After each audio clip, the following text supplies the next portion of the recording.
नमस्कार, मैं प्रद्युम्न तिवारी आप सभी के समक्ष उपस्थित हूँ। मित्रों, 4 ग्रहों की युति का फल जानने के क्रम में आज हम बात करेंगे कि सूर्य, चंद्र, शुक्र और शनि की युति का क्या फल होगा। मित्रों, यदि आपकी कुंडली में किसी भी भाव में, किसी भी राशि में सूर्य, चंद्र, शुक्र और शनि एक साथ बैठे हों तो क्या फल होगा, आइए हम जान लेते हैं। मित्रों, यदि आपकी कुंडली में सूर्य, चंद्र, शुक्र और शनि की युति हो, यानी कि आपकी जन्म पत्रिका में किसी भी भाव में, किसी भी राशि में सूर्य, चंद्र, शुक्र और शनि एक साथ बैठे हों, तो ऐसा जातक भीरू यानी कि डरपोक स्वभाव का होता है। यानी कि ऐसे लोग कोई भी नया काम करने जाते हैं अथवा किसी नए व्यक्ति से मिलते हैं या फिर किसी नई जगह जाते हैं, तो मन में इनके थोड़ी सी घबराहट और थोड़ा डर बना रहता है कि कैसे क्या करेंगे, कैसे जाएंगे, इस तरह की इनको चिंता रहती है। और ये लोग शरीर से थोड़े कमज़ोर भी रहते हैं, शरीर से ज़्यादा बलवान नहीं होते हैं, थोड़े कमज़ोर होते हैं। और ऐसे लोग स्त्रियों के समान आचरण करने वाले होते हैं। यदि किसी स्त्री की कुंडली में ऐसा योग हो, यानी कि सूर्य, चंद्र, शुक्र, शनि एक साथ बैठे हों, तो वो तो स्त्रियों के जैसे आचरण करने वाली होगी ही। लेकिन यदि किसी पुरुष की कुंडली में भी सूर्य, चंद्र, शुक्र और शनि एक साथ बैठे हों, तो ऐसा व्यक्ति स्त्रीण गुण का होता है, यानी कि थोड़ा स्त्रियों के जैसा व्यवहार करने वाला होता है। यानी कि स्त्रियों जैसा कोमल होगा, स्त्रियों जैसी बातें करने वाला होगा या फिर उनके जैसे बर्ताव करने वाला होगा। और ऐसा जातक कन्याओं के माध्यम से धन कमाने वाला होता है। यानी कि किसी भी प्रकार से लड़कियों के माध्यम से, स्त्रियों के माध्यम से धन कमाने वाला होता है, या तो अपनी पत्नी के माध्यम से या अपने बच्चों के बेटी और लड़कियों के माध्यम से धन कमाता है, या फिर कोई और किसी अन्य स्त्रियों के माध्यम से धन कमाता है। ऐसे लोग बहुभोजी भी होते हैं। बहुभोजी का मतलब है कि बहुत भोजन करने वाले होते हैं, या फिर ये लोग दिन भर में कई बार खाना खाते हैं, इनकी आदत होती कई बार खाना खाने की, इस तरह का इनका स्वभाव होता है। और ये लोग अग्रगामी भी होते हैं। अग्रगामी का मतलब है कि किसी भी काम में आगे आगे चलने की आदत होती है। यानी कि जैसे कोई भी काम हो रहा हो, कोई आंदोलन हो या फिर कहीं किसी की कुछ बात कहनी हो, तो उसमें ये लोग आगे रहते हैं, अगुआ बन कर के रहते हैं। या फिर कई बार क्या होता है कि जो शादी विवाह ग्रामीणांचल में शादी विवाह होते हैं, तो उन शादी विवाहों में एक व्यक्ति होता है जो नेतृत्व करता है उन सब लोगों का, या फिर अगुआ बन कर के रिश्ता करवाता है, तो वो सब काम ये लोग करते हैं। जातक दूसरों की बुराई करने वाला होगा। ये लोगों की आदत रहती है कि यदि इनको कोई चीज़ किसी में बुरी लगी तो ये बोलेंगे, दूसरों से भी बताएंगे कि फलाना व्यक्ति बुरा है।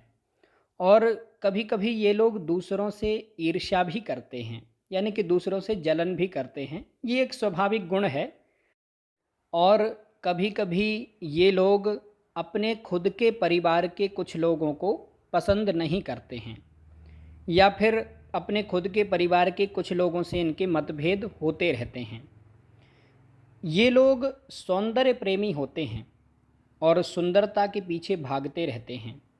यानी कि कोई भी व्यक्ति यदि सुंदर है या फिर कोई चीज़ सुंदर है, तो इनका मन करता है कि वो चीज़ हमें ही मिल जाए, या फिर कोई व्यक्ति भी सुंदर है तो उस सुंदरता के ये दीवाने होते हैं, सौंदर्य के पीछे भागते हैं।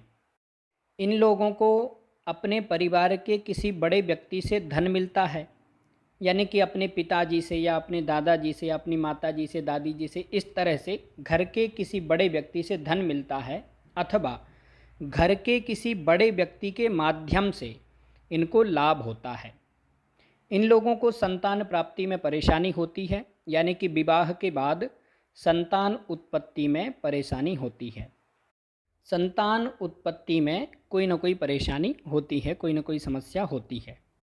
मित्रों, यदि किसी स्त्री की कुंडली में, किसी महिला की कुंडली में सूर्य, चंद्र, शुक्र और शनि एक साथ किसी भी भाव में बैठे हों तो ऐसे योग वाली महिला धनवान होती है, ऐश्वर्यवान होती है, उसके पास में धन काफ़ी मात्रा में होता है। वो महिला खुद भी काम करती है, खुद कोई जॉब या कोई व्यापार करती है और उसके माध्यम से धन कमाती है। और ऐसी महिला के नाम पर कोई ना कोई मकान या कोई ज़मीन ज़रूर होती है, या किसी न किसी प्रकार की कोई संपत्ति उसके नाम पर ज़रूर होती है।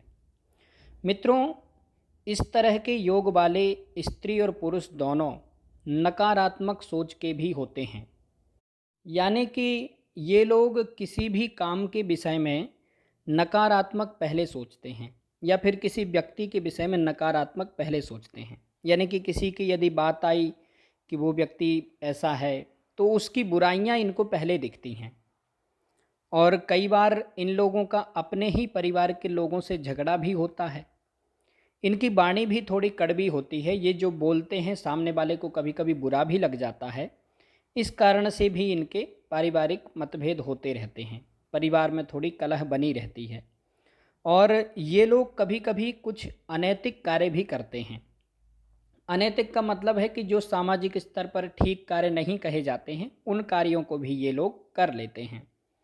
ये लोग अति कामुक प्रवृत्ति के होते हैं, यानी कि अति कामी होते हैं, और इनका मन व्यभिचार की तरफ ज़्यादा जाता है। कभी कभी ये लोग व्यभिचार में प्रवृत्त भी हो जाते हैं, यानी कि व्यभिचार करने लगते हैं, दुराचार में प्रवृत्त हो जाते हैं, और इसी कारण से समाज में इनकी बुराई भी होती है।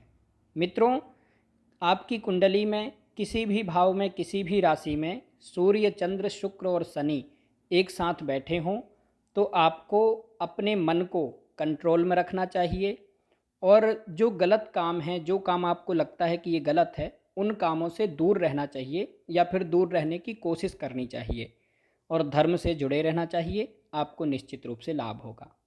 मित्रों, आज हमने जाना कि सूर्य, चंद्र, शुक्र और शनि की युति का क्या फल होगा। आज के लिए बस इतना ही। आशा करता हूँ कि ये जानकारी आपके लिए सहायक होगी। नमस्कार।